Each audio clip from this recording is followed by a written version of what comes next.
Since 1985, I accept that's according for this government, South Australia has had the highest remand rates of all jurisdictions. In 2013, 34% of South Australian prisoners were remand prisoners. This is higher than any other state and territory. A total of 831 prisoners were on remand.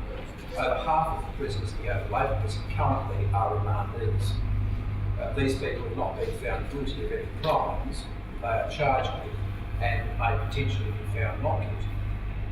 How do you plan to address the high number of remandees in the South Australian prison system? Do you have any plans to ease the strain on South Australia's prisons, which according to DCS figures are at or close to capacity? Is it financially sustainable to build more prison accommodation, or do you propose to improve rehabilitation services considering the number of special needs prisoners who are not receiving adequate treatment? Do you remember those questions again? There were three, I think. Yes. There was run them over. Do you have any plans to ease the strain on South Australian prisons, which are at capacity?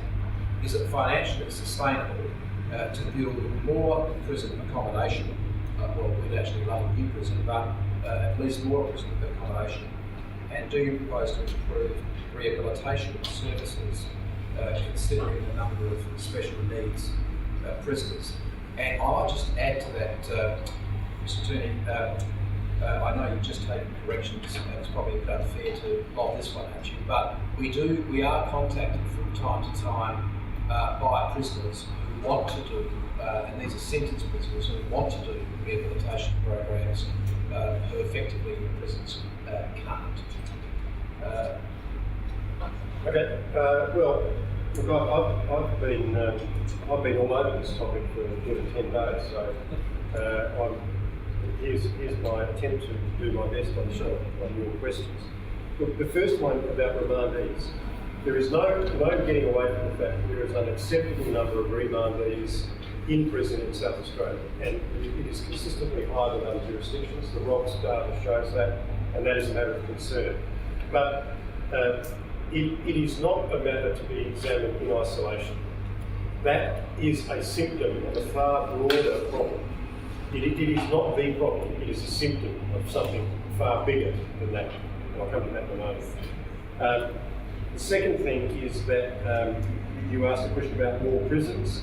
Well, presently there is funding underway for extensions, I think, of Mount Gambier and I think Port Augusta at the moment to provide slightly more accommodation. There's also been decisions taken to invest a lot in technological solutions which will offer non-prison based solutions for some prisons where it's appropriate. So we're talking here about electronic monitoring of people and that type of thing. And there is investment in that, and there is an intention to roll that out over the course of this year. Rehab and education programs, well, look, we could always have more of those. Many people are receptive to them, some are not. But I can tell you that, again, according to the ROGS data, we have a higher percentage in education than the national average. In fact, 43.4% of our people are in education compared with a national average of 33.1%. And we have a higher percentage in vocational training as well, at 28% against the national average of 26.3%.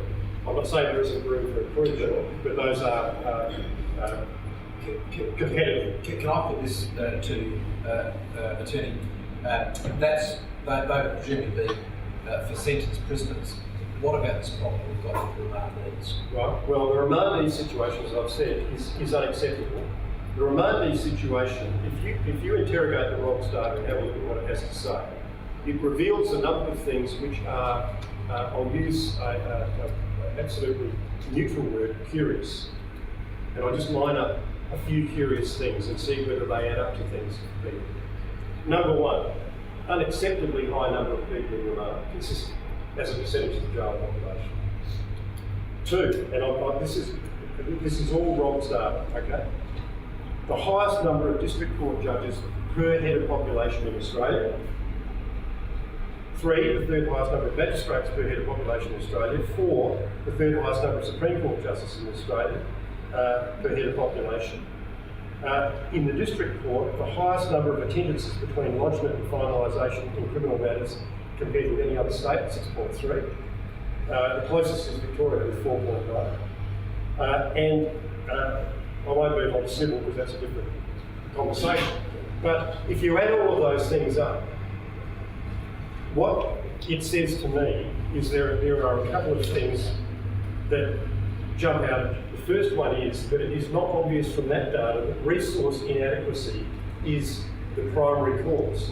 And what we need to do, and what I've been trying to do, and said in train with this criminal justice reform project, which my department is running, and we had funding for last year, is to put all of those people who've got interest in the same room. That's the DPP, SAPOL, corrections, the Legal Services Commission, everybody who's got a piece of that they can explain, and try and work out why it is the system is not functioning as it should. And I can tell you that I've come to one very clear conclusion about this already, and that is that there's an enormous value in benchmarks and comparative analysis, and at the moment there is a shortage of data across the whole of that spectrum that enables us to understand precisely what's going on in there, and that is part of the work of that group.